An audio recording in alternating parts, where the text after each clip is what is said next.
और जो बिना गुरु का याद कीजिए, मानव का जीवन एक पशु के समान है। बिना गुरु का यह जीवन क्या है, एक पशु के समान है।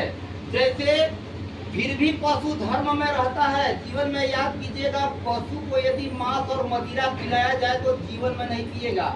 हालांकि गुरु नहीं बनाया है, लेकिन हम आपका जीवन मेरे भैया दीदी उस पशु से भी बेहतर है।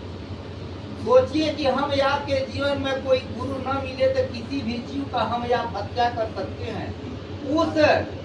उस जिसको असुर लोग का भोजन है, वह चंडाल लोग जिस शराब को पीते हैं, अपने जीवन को नरक बताते हैं, उसको हम या पी के घर में बैठा देते हैं।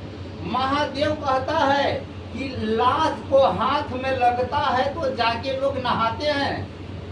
याद कीजिएगा, लाश जब हाथ में लगता है तो जाके यही मानो नहाता है, और सारे बिना बेजुबान जीव को मार कर खाता है।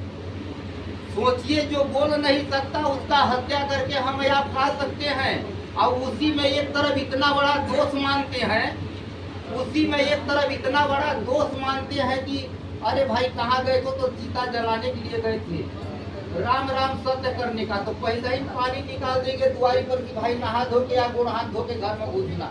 जब हम आप इतना बड़ा उसमें दोषी मानते हैं भैया दीदी, तो निवेदन है आप लोगों से, बात बुरा न लगे। जैसे महादेव कहा है कि कड़वा ज्ञान देने वाला ही एक सच्चा मित्र हम आपका हितैषी बन सकता है। जैसे इतिहास गवाह है, नमक में जीवन में कीड़ा नहीं पड़ता। जीवन में उतारिएगा, नमक में कभी कीड़ा नहीं पड़ सकता, और मिठाई में तो अक्सर कीड़ा पड़ जाया करते हैं। जैसे अनुभव करके देखेंगे तो दूध बेचने वाला कहीं नहीं जाता। दूध माने शराब बेचने वाला कहीं नहीं जाता, चुप्पे शराब खोल के बैठा है, और दूध बेचने वाला मेरे भैया दीदी गांव गांव गली गली कोने कोने में घूमता है। और दूध वाला से पूछा जाता है कि भाई इसमें तुम पानी तो नहीं मिला दिया है।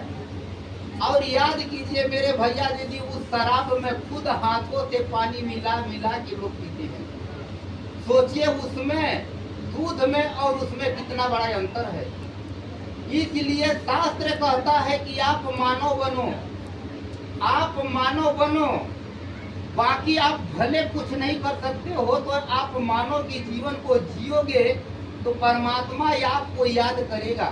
जिस परमात्मा ने हम आपको यहाँ मैंने भेजा है। जैसे गोस्वामी बाबा ने कहा,